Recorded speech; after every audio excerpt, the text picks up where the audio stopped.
Thank you very much for attending the first joint debate for the Senate seat in the state of Illinois. The opposing sides here are Senator Stephen Douglas, who holds the seat, and Mr. Abraham Lincoln, who intends to defeat him in the upcoming Senate election. And they will present their arguments on the pressing issue of slavery for your choice. And you will be the ones to decide who will hold that Senate seat and who will advance their agenda on these issues that now agitate the public mind, and what agitation it is. Consider the arguments of the South. James Henry Hammond of South Carolina has said that slavery is said to be an evil, but it is not evil. On the contrary, he says, I believe it to be the greatest of all the great blessings which a kind providence, the hand of God, can bestow upon our glorious region, meaning the South. In fact, the slave is in a condition far better than free laborers of the North who work for a salary, Hammond has argued. We have heard sermons and sermons coming from the Southern churches in defense of slavery, believing that it receives the approval of God. And we've heard science explain again and again the naturalness of slavery. Consider the arguments of Dr. Cartwright of New Orleans, who has argued more recently that there is actually a disease, an airborne pathogen, that explains why slaves run away. He calls it drapetomania. He's written about it in the Medical and Surgical Journal of New Orleans. You can read it yourself, claiming that this airborne pathogen gets into the minds of slaves and makes them start running north for no reason that they can give. You buy that? Well, by far the most outspoken advocate of the pro-slavery position has been Senator John Calhoun of South Carolina. And he has looked back upon the founding proposition and said that the Declaration of Independence, the notion that all men are created equal, that it's somehow a self-evident truth, has for a long time laid dormant, but in the process of time, it has begun to germinate and produce its poisonous fruits. Mr. Jefferson, the author of that document, caused him to take an utterly false view of the subordinate relation of the black to the white race in the South. Slavery is not evil, just like Hammond said. According to John Calhoun, slavery is good. Good for slaves, good for everybody. And as we've seen in recent years, Calhoun and his followers in the South are fully willing to nullify the federal constitution in defense of this institution, or at least of their region. They don't say it in so many words that it's about slavery, but many in the North suspect that it actually is. How far would his followers go beyond nullification? How far would they go into secession and civil war? In the North, we have the abolitionists.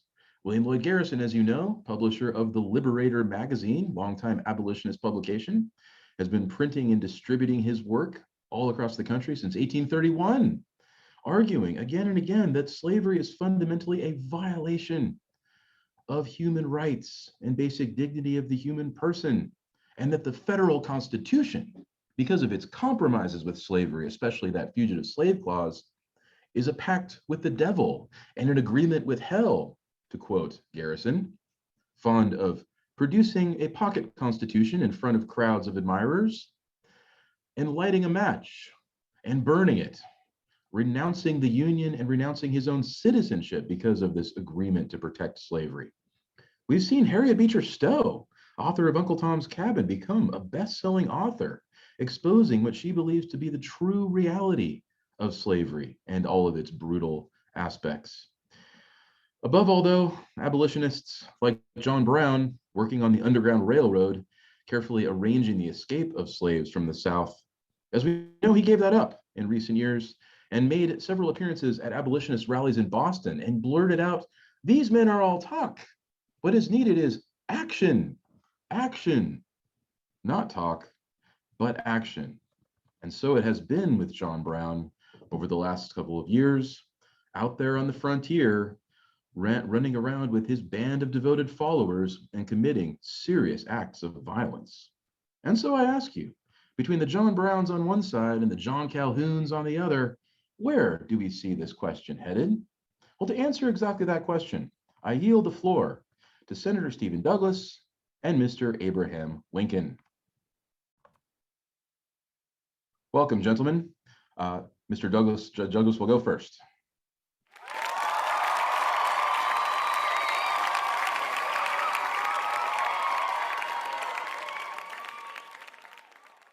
I would like to remind everyone, thank you for coming out, and remind everyone of just how much in agreement the two political parties have been on this question since the founding of our republic and the founding of these parties. For years, I saw Whigs and Democrats alike in agreement over the question of slavery.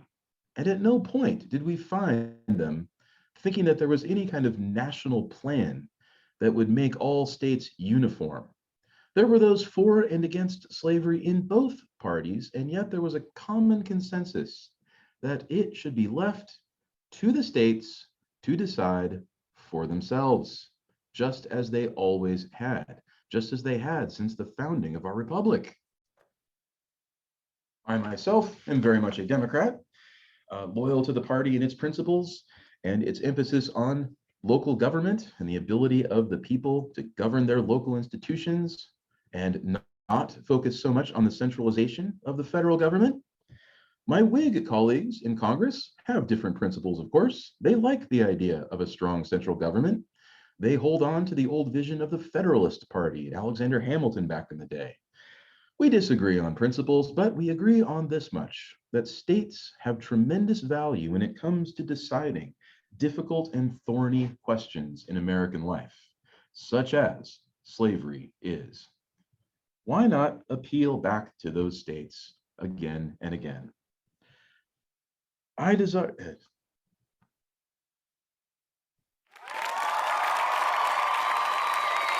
Thank you.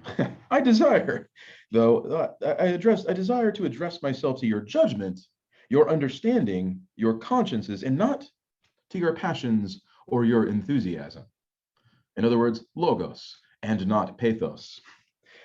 Popular sovereignty has been the general rule since the time of the founding.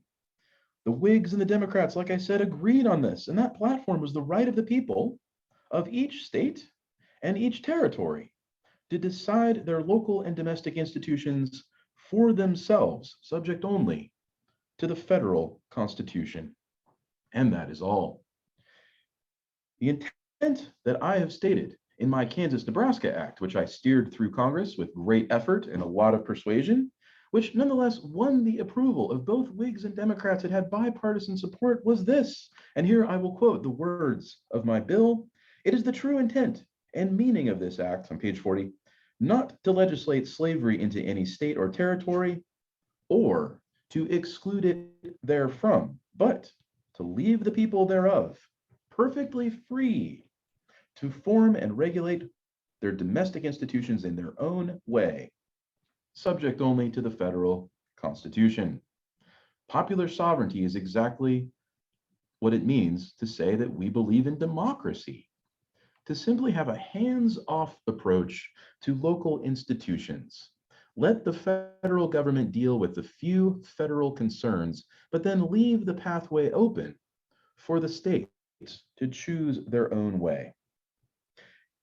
Nonetheless, this bipartisan agreement that was drawn behind my bill in 1854 in the Kansas-Nebraska Act has been challenged and challenged and challenged by abolitionists, particularly Lyman Trumbull, who teamed up with my opponent Abraham Lincoln to abolitionize both of the political parties and pull them into that radical ideology that believes that the states must entirely yield to a federal system of ending slavery and ending it once and for all in the name of abstract principles of human rights. These people are radicals. They are outsiders, and they did not succeed in pulling those two parties in. So what did they do instead? They founded their own party, the Republican Party. Here they come. And what does the Republican Party intend to do? Where the radicals could not abolitionize the existing parties, the Republicans decide to abolitionize the nation. Consider their platform, which I hold in my hand, page 40. Number one, resolved that we believe this truth to be self-evident. They're fond of the Declaration of Independence. That when parties become subversive of the ends for which they are established, or incapable of restoring the government to the true principles of the Constitution, it is the right and duty of the people to dissolve the political bands by which they have been connected therewith, and to organize new parties upon such principles with which views as the circumstances and exigencies of the nation demand. The Republicans look back to the rhetoric, to the words of the Declaration of Independence as their own, believing that neither political party entirely fulfills their end. For this reason, we found the Republican Party, a wild hodgepodge of very strange people who are largely outcasts from mainstream society and certainly outcasts from the two ordinary political parties. And here you have the suffragette, the Irish immigrant, the school teacher, the Catholic priest, and of course, the freed slave of the North, the free black of the North, who rallied around their guide, John C. Fremont, all in opposition to my law, the Kansas-Nebraska Act, which did nothing more than try to restore the basic principles of democracy that we are so used to. And they sought, as you see in Section 2, to exclude slavery from the territories over which the general government has exclusive jurisdiction. Why? Why would they exclude slavery from the territories when it simply ought to be up to the people of those territories as they become new states to choose for themselves whether or not to be slave or free?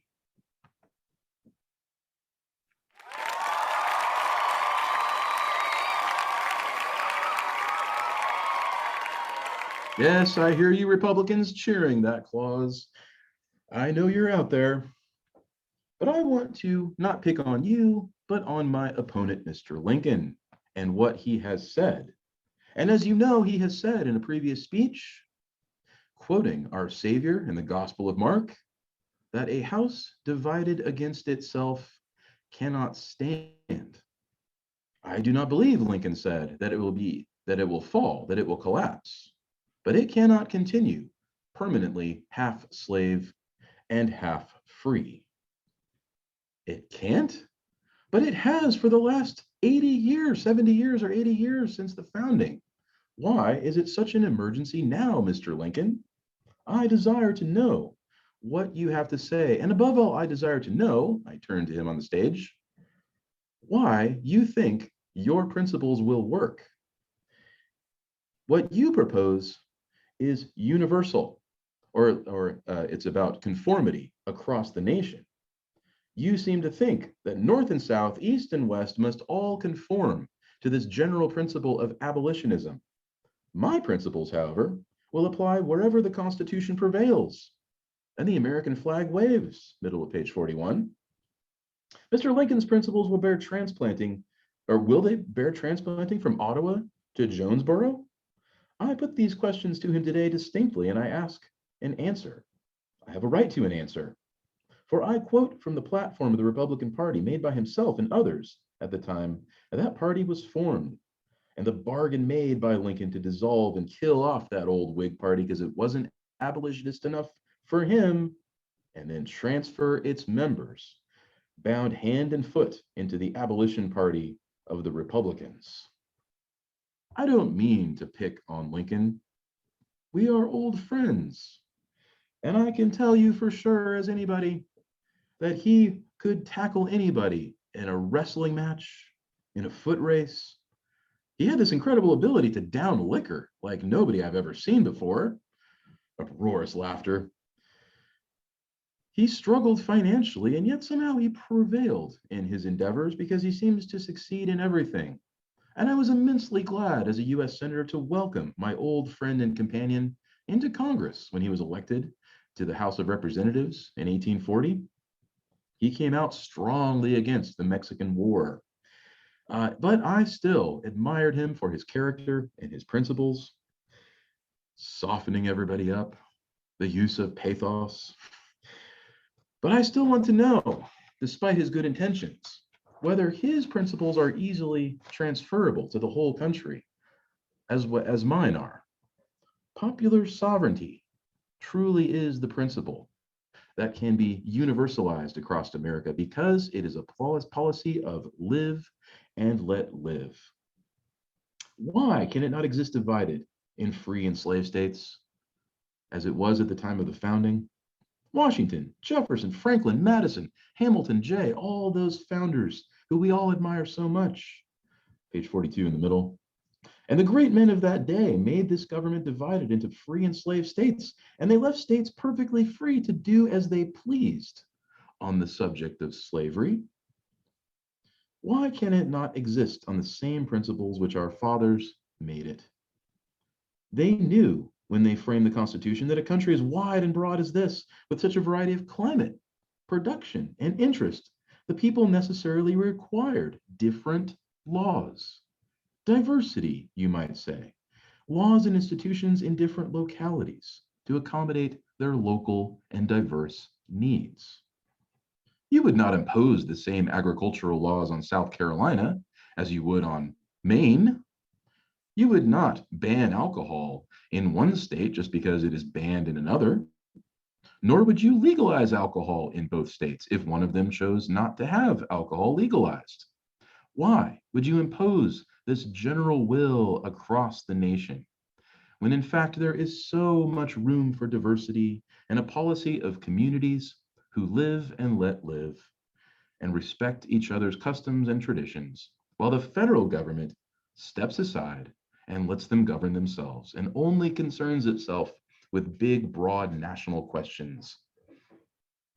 This doctrine of uniformity that Lincoln is preaching is serious and dangerous because it seems to think that everyone must be either all slave or all free, that every state in the Union must all go the same direction. The supposed doctrine of uniformity preached by Mr. Lincoln, that the states should be all free or all slave, has prevailed. What if it prevailed? What would be the result? I propose that it would inflame all of the terrible feelings over the question of slavery, and it would result in sectional conflict that we would identify as civil war. So much better to avoid such a deadly conflict by letting each state simply decide for itself. Where do I stand on this question? I am neither pro-slavery nor anti-slavery. I am pro-democracy. And as your US Senator, I intend to insist on the right of each state to choose for itself. If uniformity has been adopted when the government was had it been adopted when the government was established, it must inevitably have been uniformity of slavery everywhere, or else the uniformity of Negro citizenship and Negro equality everywhere. But the founders did not make any such decision either way. They simply left the states free to choose. They enforced the fugitive, they had the fugitive slave law in the Constitution, and that was sufficient to let the states choose how to order their own domestic institutions.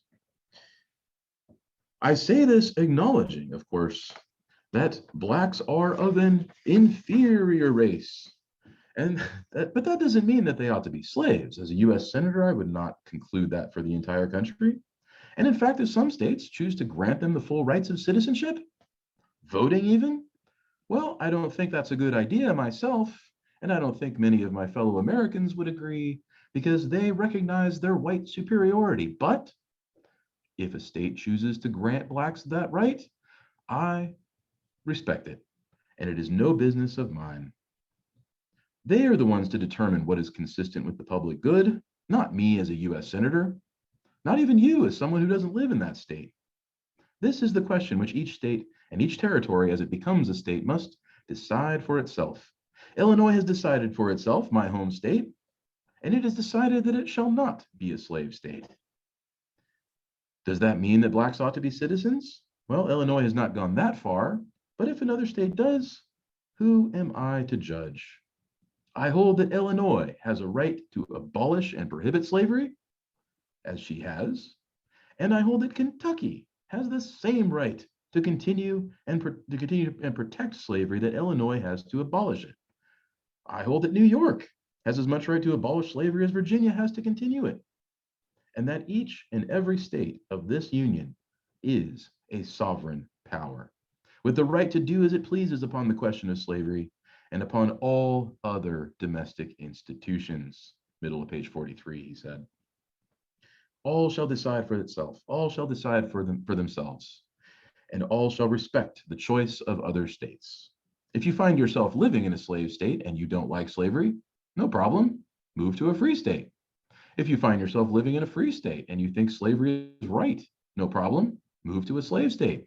It's that simple. There is no reason to think that popular sovereignty cannot serve the purposes of liberty, of avoiding dangerous sectional conflicts, as this law proposes. I say again, while I would not make any distinction whatever between a Negro who held property and one who did not, yet if the sovereign state of New York chooses to make that distinction her business and not mine, I will not quarrel with her for it. I just choose to not live in New York. I choose Illinois instead. She can do as she pleases with this question if she just minds her own business, and we will do the same thing for her. Live and let live, right? Isn't this what brings social harmony? Just so long as no one interferes and Congress allows each state to make this decision. And is this not the very same vision of the American founders? They intended that our institutions should differ. Read Federalist 45. What does it say there? The duties of the federal government are few and defined. Those left to the states are numerous and indefinite. And among those numerous and indefinite powers is the right to decide whether or not to be slave or free. What are we doing with this plan of popular sovereignty? What have we seen with the implementation of my law that I steered through Congress with great effort, the Kansas-Nebraska Act? We have recovered the intent of the founders to address just such a conflict that might tear the country apart. Listen to the John Calhouns and the John Browns out there. The only way to diffuse this situation is not to take one side or the other, because they're both crazy.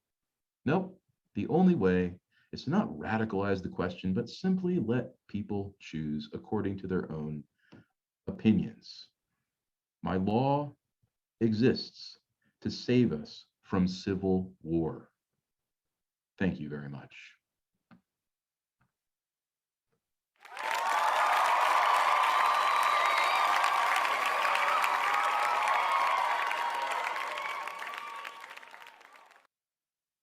Mr. Lincoln, you now have the floor. My fellow citizens, when a man hears himself somewhat misrepresented, it provokes him, it makes him mad. But I find it so with myself. But when the misrepresentation becomes very gross and palpable, it is more likely to make him laugh. The first thing I see fit to notice is the fact that Judge Douglas alleges, after running through the history of the old Democratic and Whig parties that he is so fond of, that Judge Trumbull and myself made an arrangement in 1854 by which I was to have the place of General Shields in the United States Senate. This deal in the back room over the Republican Party, and if I supported it, I would get a Senate seat. Well, I'm here to tell you that that is completely untrue. I was not present at the founding of the Republican Party. It is not so much that I support them as that they agree with my principles, as someone who has deep admiration for the American founders and for the intention of those founders for the country when it comes to this pressing issue of slavery. I am not, and I will say again, I am not an abolitionist. I have never had anything to do with abolitionist organizations or parties or showing up at basement meetings in churches and city councils, just as Judge Douglas accuses me of. And to prove that I do not have an abolitionist tilt, let me summon my own words from a previous speech. Put on your specs. I'm obliged to do so because I am no longer a young man. I quote myself. This is the repeal of the Missouri Compromise. The foregoing history with the Kansas-Nebraska Act.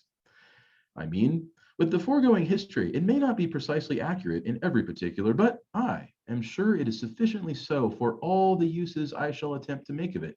And in it, we have before us the chief materials enabling us to correctly judge whether the repeal of the Missouri Compromise is right or wrong. The true purpose of all of this is not to leave states free to choose. The repeal of the Missouri Compromise and popular sovereignty, with the Kansas-Nebraska Act that replaces it, is to spread slavery everywhere, all across the nation.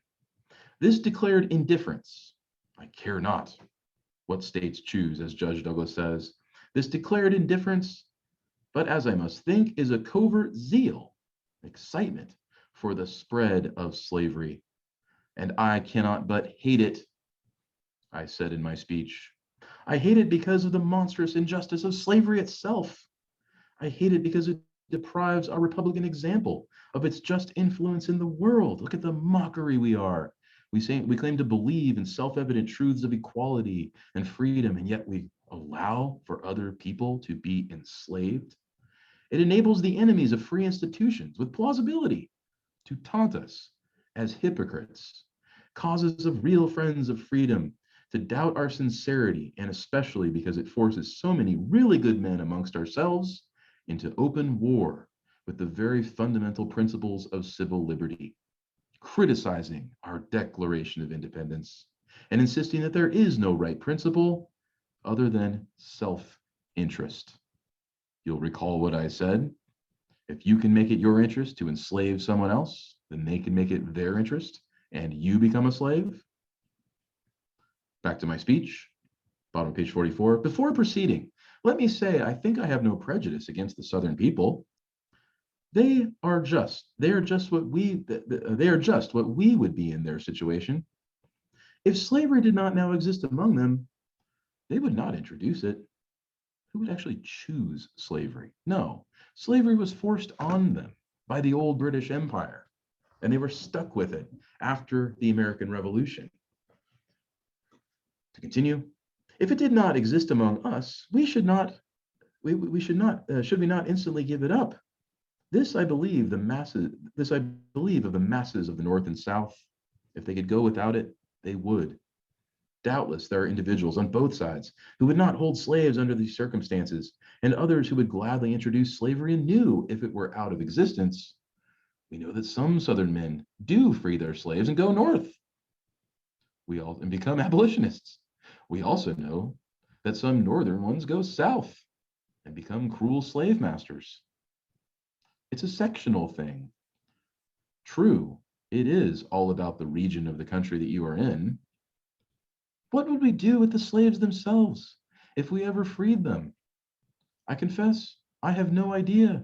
And if I was given all the power in the world to decide the question, I would not know what to do.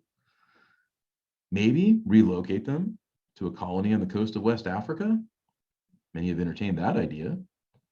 But one thing we do know, and one thing that the Republican Party stands on, and which I have said again and again, has nothing to do with abolitionism and has everything to do with the map. It is the simple fact that the federal government has long ago, and the founders themselves agreed, to prohibit slavery in the Western territories. Does that mean end it in the South? No, but simply to ensure that the territories stay free. The law which forbids the bringing of slaves from Africa was gone after 1808, remember? Right there in the Constitution. And the repeal of the former could find quite as plausible excuses as that of the latter. We've done that before, we can do it again. All the Republicans argue for is to simply return the condition of slavery back to where it was at the time of the founding, right up until Judge Douglas's law came along and repealed the Missouri Compromise, to put it back on course to ultimate extinction. That does not mean ending it where it exists in the South. It just means prohibiting slave interests from spreading west. That's all. I have no intention, as your senator, if I win this election, of prohibiting slavery where it exists. I believe I have no lawful right to do so, and I have no inclination to do so. So Southerners can just relax. I have no purpose to introduce political and social equality between the races either. There is a physical difference between the two, which in my judgment will probably forever forbid their living together upon a footing of perfect equality. And inasmuch as it becomes necessary that there must be a difference, I, as well as Judge Douglas, favor the race to which we belong and its extraordinary position in a free society. I have never said anything to the contrary, but I hold that notwithstanding all this, there is no reason in the world why the Negro is not entitled to all the natural rights enumerated in the Declaration of Independence, the right to life, liberty, and the pursuit of happiness.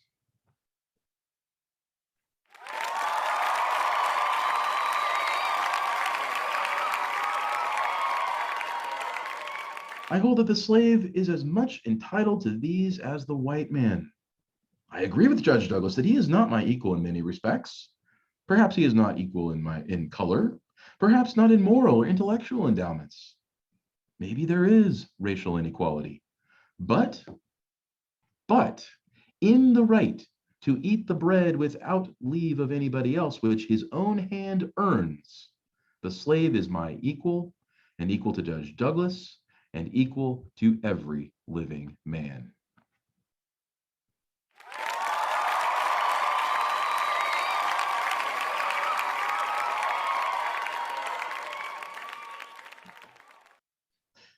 So I asked Judge Douglas, as I have said before in my speech, which he quoted, that a house divided against itself cannot stand, that this nation cannot go on permanently half slave and half free. I ask him, can it stand?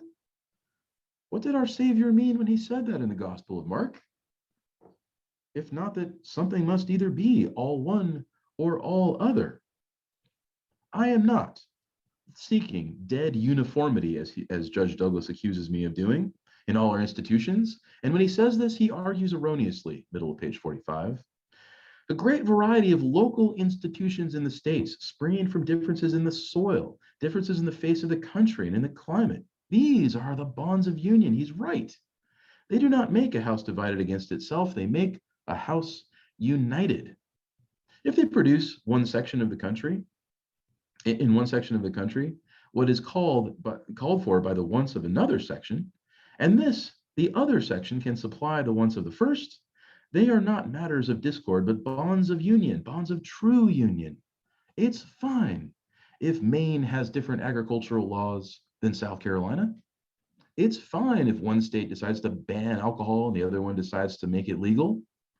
But can this question of slavery being the definition of a human being, is it a person or not?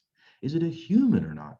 Can such fundamental questions be left to democratic will, as Judge Douglas thinks it can?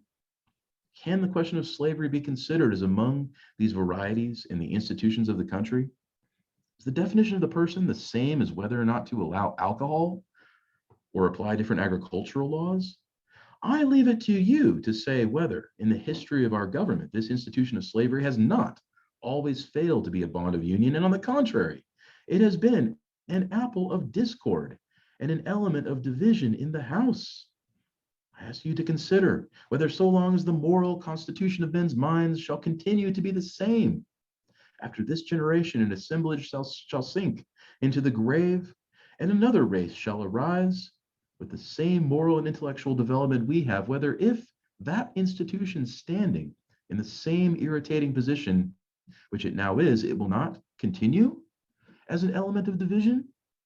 Maybe we've made it for the last 70 years, as Judge Douglas says, but can we go much further, letting each decide for themselves, especially as the critical question of the West hangs over all of us, and whether the Kansas-Nebraska territory, the whole Midwest, stretching from Kansas all the way up to the Canadian border, will be slave or free states? The decision is now. The time has run out. We've had compromise after compromise, the Missouri Compromise, Compromise of 1850, every point, trying to keep slavery out of the territories. But now we must decide whether or not those territories will be free or slave, and whether or not the whole country will be free or slave. I agree to the fact, and I account for it by looking at the position in which our fathers originally placed it, top of page 45, restricting it from the new territories where it had not gone, and legislating to cut off its source by the abrogation of the slave trade, thus putting the seal of legislation against its spread. Again, not abolitionism, but simply the containment of the practice of slavery in the South and no further. The public mind did rest in the belief that it was in the course of ultimate extinction, didn't it? But lately, I think, and in this charge, nothing of the judge's motives, lately, I think that he and those acting with him have placed that institution on a new basis, which is indeed the nationalization of slavery. And while it is placed upon this new basis, I say, as I've always said, that I believe we shall not have peace upon the question until the opponents of slavery arrest the further spread of it and place it where the public mind shall rest in the belief that it is indeed on course to ultimate extinction. Or, on the other hand, that the advocates will push slavery forward until it shall become alike lawful in all states, old as well as new, north as well as south. All I am arguing, and all the Republican Party argues, is that we return the position of slavery to where it was, as the American founders saw it, banned in the federal territories, tolerated in the southern states, and in that put on course to ultimate extinction. It cannot be one way or the other. Judge Douglas's solution is not a solution. It is instead a method of making the entire nation a slave nation. What will happen when a slave owner brings his slaves into the federal territory now that the ban is lifted and the decision time comes to draft a new state constitution? He will have undue weight in that decision. And pretty soon, what happens when the slave owner brings his slave into a free state and expects to be accommodated there and to have laws protect his slavery there? Pretty soon, every state in the Union will be a slave state. The house divided against itself cannot stand. It's one way or the other. This was what the American founders meant, and this is what they said. Thomas Jefferson, I tremble for my country when I reflect that God is just, and his justice cannot sleep forever. And a turn of the wheel of fortune, remember, would inevitably result in those who are masters becoming slaves. And every other founder said that slavery had to end. They never said it was right. They tolerated it. But they did allow the early Congress to ban it in the territories. I am fighting upon these original principles, page 46, fighting it in the Jeffersonian, Washingtonian, Hamiltonian fashion, not Justice Douglas.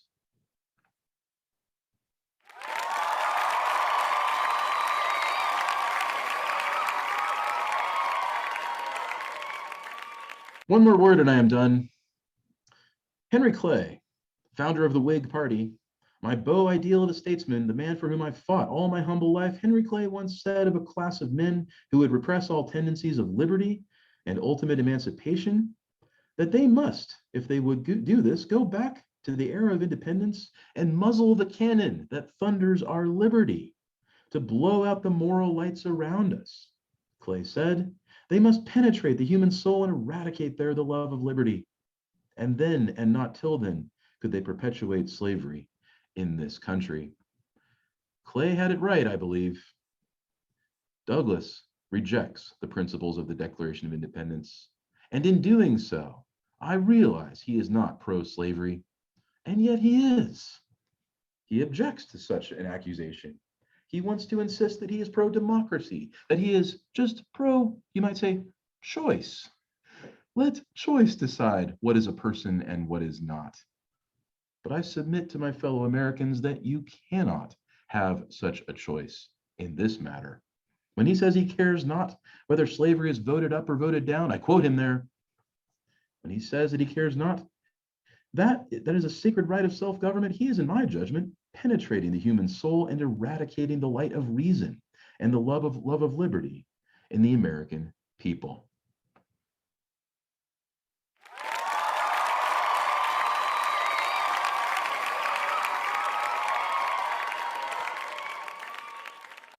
And so with that, we conclude the Lincoln-Douglas debates. That was me doing both of them. Pulled it off. I didn't think I'd do it. But so what do we make of these two? Douglas, on one hand, was quite sure that the solution to the slavery problem that agitates the country is, like we said, it's just democratic choice. Oops, sorry. Particularly of the, let me start over. I can't write it. That's better. Particularly of the states. Just as the states decide all kinds of other questions about local government, local affairs, everything we looked at in that previous chapter, everything Madison said in Federalist 45, well, so too do they decide the question of whether or not to be slave or free. And that, in a way, avoids sectional conflict. It's a live and let live policy. And it's not so much individual as it is respect for communities to choose their way forward. Whereas Lincoln says that there is no such choice on these matters. Sure, states can choose their own agricultural policies and social and all kinds of, that kind of thing. And it's no concern of the federal government. That's true. Federalism is fine. But certain questions are beyond federalism. Like, what is a personhood? That cannot be left to just democratic will and choice. That stands alone. In fact, you have to accept that as a self-evident truth in order to have any kind of federalism at all, to have any kind of democratic choice. In fact, if the choice being made consciously excludes the people who are most affected by it, like the slaves, right, that Douglas just kind of writes off and ignores, then it's a totally illegitimate decision.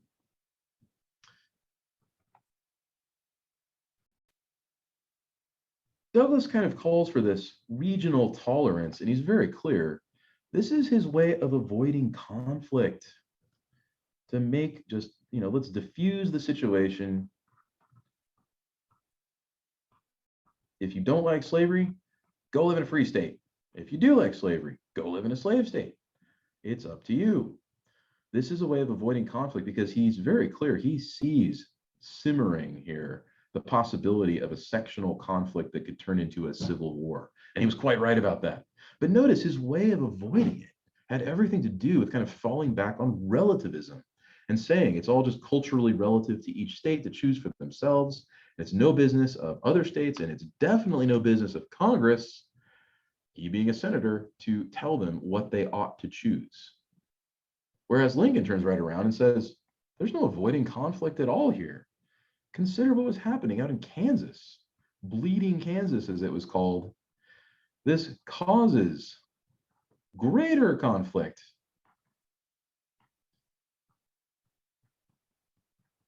John Brown kind of had his heyday going out into the Midwest, all over Kansas, leading his band of terrorists and killing any kind of pro-slavery interests who showed up.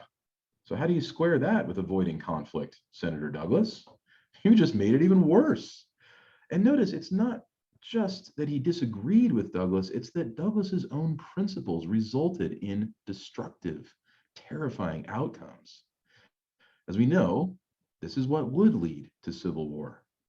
Had we kept slavery strictly in the South, if it was understood that in federal law it would not spread out to the Midwest, future states like Kansas and Nebraska and the Dakotas, right here, we were in that territory, it's likely that slavery would have just stayed where it was and maybe died out on its own, the way that it did in a lot of other countries across Latin America, where they just sort of voluntarily ended it. But because of westward expansion, because of the Kansas-Nebraska territory, that question didn't go away. And by Douglas just trying to make it all relative, it got worse. It's a classic example of ideas having consequences. And if you believe toxic ideas like your truth is your truth and my truth is my truth, it does not create harmony in any real workable way. It leads to greater and greater violence. Douglas is largely to blame for the forces that led to the Civil War. Of course, Abraham Lincoln turned out to be president during that conflict, elected in 1860, became president in 1861. And you could argue that Lincoln provoked a lot of it, But then again, I mean, who fired the first shot?